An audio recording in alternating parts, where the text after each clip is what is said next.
Dan berikutnya kita akan simak market spotlight untuk hari ini 2 Mei 2025 dan IHSG ditutup menguat 0,26% ke level 6.766 jelang libur hari buruh. Di hari Rabu, rupiah menguat 0,9% ke level 16.603 seiring dengan tensi perdagangan global yang mereda.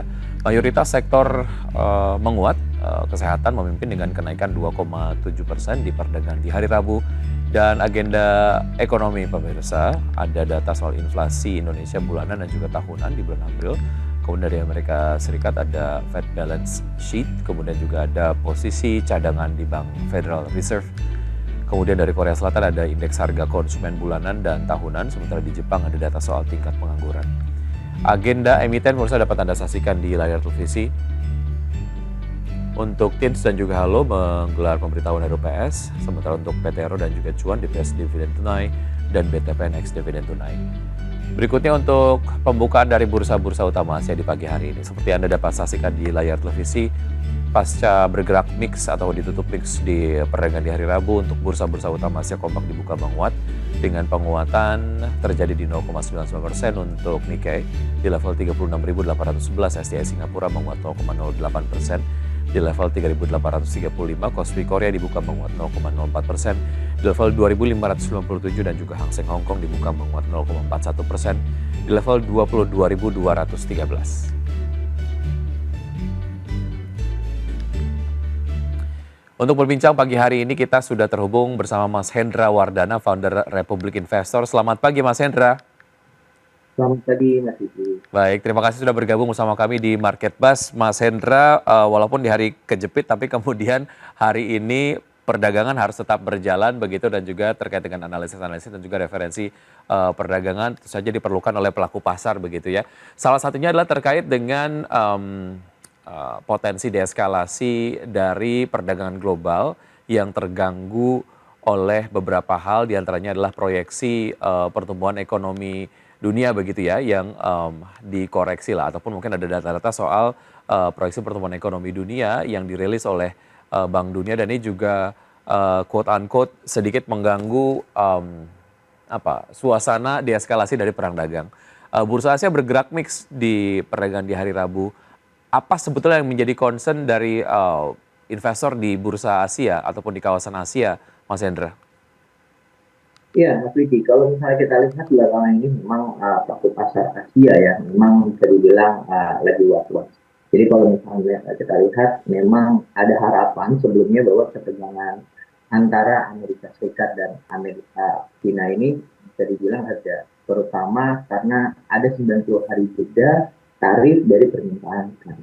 Tapi kalau misalnya kita lihat, sayangnya justru jeda ini penuh ketidakpastian karena belum ada titik temu antara Amerika Serikat dan Tiongkok. Kalau misalnya kita lihat lagi gaya negosiasi Trump yang kalau misalnya kita lihat bisa dibilang di luarnya tuh apa ya, keras banget gitu. Tapi kalau misalnya di dalam itu lembek. Nah ini bisa dibilang perang psikologis nih, antara Xi Jinping dan Donald Trump. Nah ini bisa dibilang membuat para investor, bahkan bukan investor di Asia aja gitu kan, tapi global merasa bingung gitu loh. Ini sebenarnya beneran mau damai atau bisa dibilang gencatan sementara aja nih gitu kan. Nah, sementara kalau misalnya kita lihat dari Jepang sendiri, Bank of Jepang ini menurunin proyeksi pertumbuhan ekonomi mereka cuma 0,4 sampai 0,6.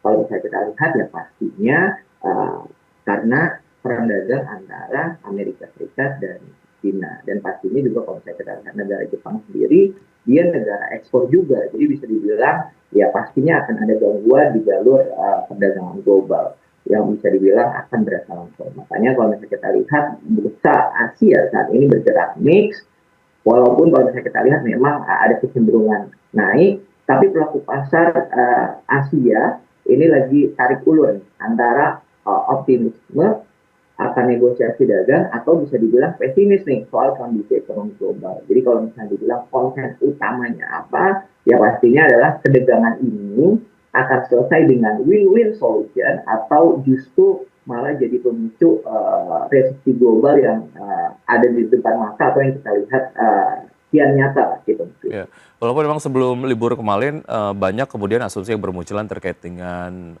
dan juga informasi lah ya juga disampaikan oleh Reuters mengenai pertimbangan dari China sendiri untuk membebaskan barang-barang dari Amerika Serikat yang diekspor ke China untuk dibebaskan tarif impor begitu. Artinya kan dari China sendiri walaupun memang secara statement menunjukkan konsistensi sikap mereka terhadap quote unquote pernyataan perang dagang dari Amerika Serikat, tapi ternyata ya ada soft spot juga yang kemudian dilakukan oleh pemerintah China begitu, dan yang menarik juga sebetulnya dari pertumbuhan ekonomi ataupun manufaktur di China sendiri turun karena perang dagang. Secara objektif pemerintah China menyadari potensi kerugian yang lebih besar lagi jika kemudian ini terus dilanjutkan begitu. Ini menurut Anda kurang menjadi bekal untuk akhirnya dapat bergerak positif di hari ini, walaupun memang tadi kita sudah lihat di pembukaan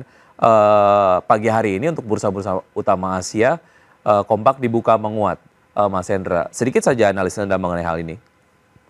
Ya, kalau misalnya kita lihat memang ekspor Cina ke Amerika Serikat juga turun ya 5,4% secara year on year di kuartal 1 2025. Nah, kalau misalnya kita ngobrol soal kekhawatiran pasar Asia belakangan ini ya pastinya ya tadi terkait dengan perang dagang antara Amerika dan Cina ini pada akhirnya seperti apa, win-win solution atau tidak gitu kan. Dan Bank of Japan juga sudah menurunkan proyeksinya. Tapi kalau misalnya kita lihat dari sisi saham-saham di Cina pun juga contohnya dia turun 5,2% dalam 5 bulan terakhir.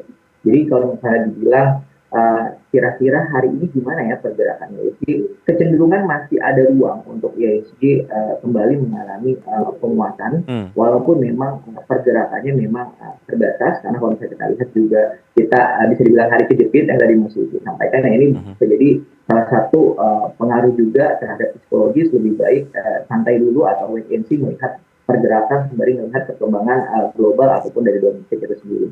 Oke, terkait dengan fundamental ekonomi dari China, ada yang perlu dikonsenkan nggak? Khususnya bagi mereka yang sampai sekarang mungkin nyangkut di saham-saham berbasis komoditas begitu, Mas Hendra? Iya, suka nggak suka kita harus bilang bahwa China itu adalah salah satu tujuan utama komoditas Indonesia gitu. Salah satunya adalah katakanlah batu bara atau apapun itu. Nah, kalau misalnya kita lihat ekonomi Cina, bisa dibilang PMI manufaktur Cina aja pada April 2025 itu mengalami penurunan di 49,0 dari sebelumnya 50,5 pada Maret 2025. Jadi bisa dibilang kita akan lihat eskalasi antara perang dagang antara Amerika dan Cina ini dampaknya akan seperti apa.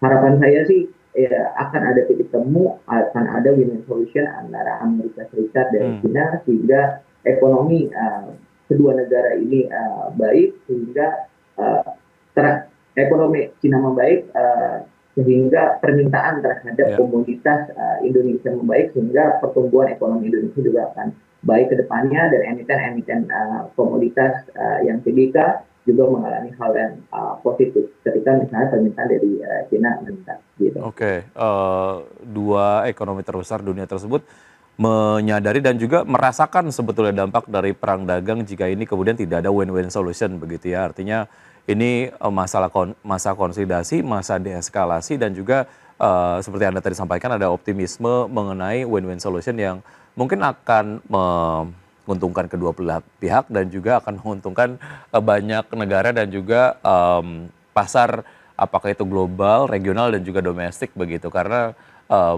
ini juga kemudian yang paling terdampak terkait dengan perdagangan antara Amerika Serikat dan juga China. Usai jeda berikut ini kita bahas mengenai soliditas dari IHSG. Masa laporan keuangan disimpulkan menjadi salah satu faktor penopang dari penguatan IHSG di penutupan perdagangan sebelum libur kemarin, Mas Hendra. Lalu apalagi menurut Anda faktor-faktor yang dapat mendukung penguatan IHSG, dan juga secara proyeksi Anda tadi cukup optimis lah ya IHSG pada hari ini akan bergerak di zona positif. Kita akan lanjutkan usai jeda berikut ini, dan pemirsa tetap bersama kami akan segera kembali.